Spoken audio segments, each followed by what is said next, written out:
Hey YouTube, Rook here from Rook Geek Goodness, my little channel on the web for all things geeky and cool. In this video, guys, we're taking a look at the Figuarts Freddie Mercury figure from Bandai.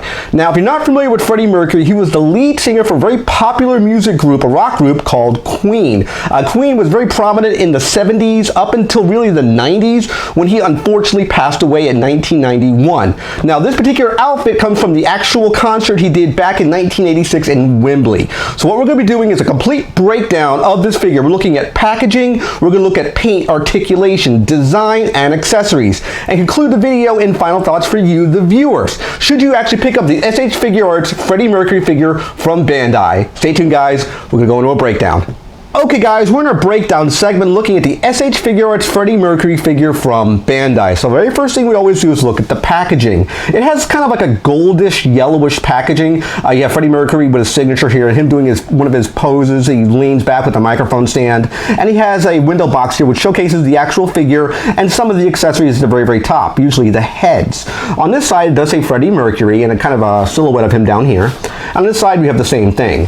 Now on the back, it showcases some of the poses you can actually put the figure in and a lot of text in Japanese. So when you remove the figure from the actual packaging, you have him presented in a clamshell design. You have the figure itself here in the middle, and you have the accessory heads, two of them, and we have a bunch of hands as well as a microphone and microphone stand. So with the figure out of packaging, let's actually look at the paint and design of the Freddie Mercury figure. Very first thing is the paint. He's basically showcased using the 1986 Wembley design. Figuarts took great liberty to basically duplicate this particular outfit. He basically has a yellow jacket. It's a yellow jacket with a little bit of trim on it, a lot of design, a lot of detail, a lot of tooling.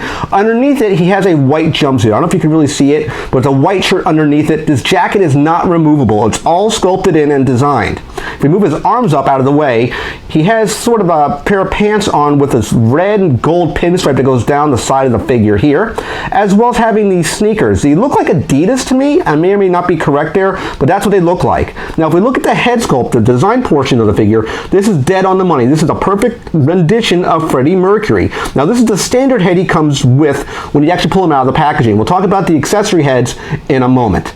So let's take a look at the articulation. Very first thing we're looking at is the head sculpt. There's a lot of movement going on with this particular head.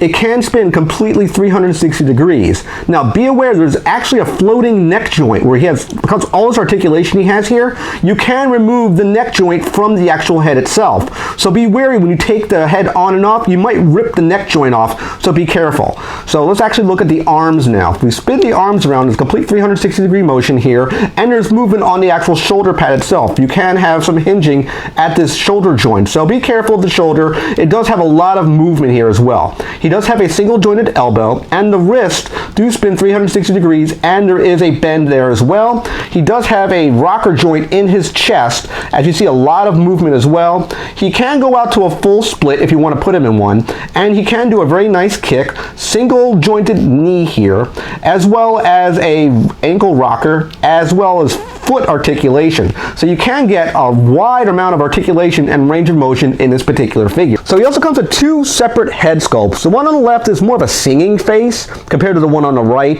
The one on the left I'm definitely going to display this figure with. This one to me screams Freddie Mercury. But both of them look good. It's up to basically buyer's choice to figure out which one you want to display your figure with. I'm going to go with this one. He also has three separate sets of interchangeable hands. One set is more of a closed ones, which is this one here. One is more of an open set of hands, and this one's designed really to hold basically the microphone. We'll talk about that shortly. So he has a microphone stand here with a free-floating microphone. It actually has a point of articulation here, which you can actually bend up and down. It is kind of a silver stand, as you can see here, and does have this nice little floating mic. He also has this mic right here, which is very similar to this one here, but this one has no stand. So it's up to you which one you might want to have them displayed with. I'm going to display them with this one here. Okay, to remove the head and the hands are pretty simple. You just basically pull the head off, making sure you don't rip the whole ball joint. And he has that joint I talked about here, which is a free-floating joint. He has the hair in the back here, which kind of masks to give the illusion it has more hair on the back. So you just simply plug the head in like so. It snaps in place, and now we have the singing head in position. Now to take off his hands, again, very simple, very small pegs. You don't have to break them. There's not a whole lot of force required to put the hands in place. They do snap in very tight, very secure, and you'll feel them pop in place like so. One second here, there we go. So the closed fist can actually support this microphone stand, this accessory we were talking about. This is kind of what I would have him posed with. The open hand is designed for the actual microphone stand itself, and you have that little hinge point of the microphone so you can get it in a position that you'd want to use. Now you can also, if you remove the actual microphone stand, you can swap out the normal microphone itself in this position. So he can look like he's singing as well. So it all depends on what you want to use. If you swap out the actual microphone stand here, with the swiveling little microphone, you can put the standard microphone accessories in his particular hand, and you can do a pose something along these lines. It's a very, very iconic Freddie Mercury pose. I would personally go with the actual stand itself. I think it looks a lot better in my personal opinion.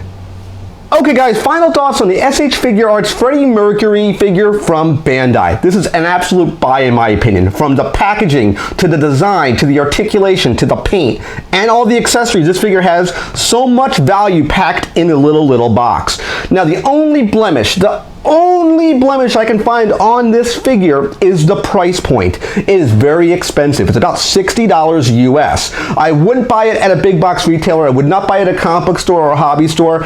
I would buy this guy online. I would go, let's say, to Amazon. That's where I actually picked up this particular figure. It was a great purchase in my opinion. I want to thank everybody who actually watched this video. Click that like button, always click subscribe, and you come over here to my P.O. Box where I'm taking QA questions or anything you want to send to me. I will do reviews for it, and you can come over here to click content windows to watch more of my videos. Take care, I'll see you next video, and bye-bye.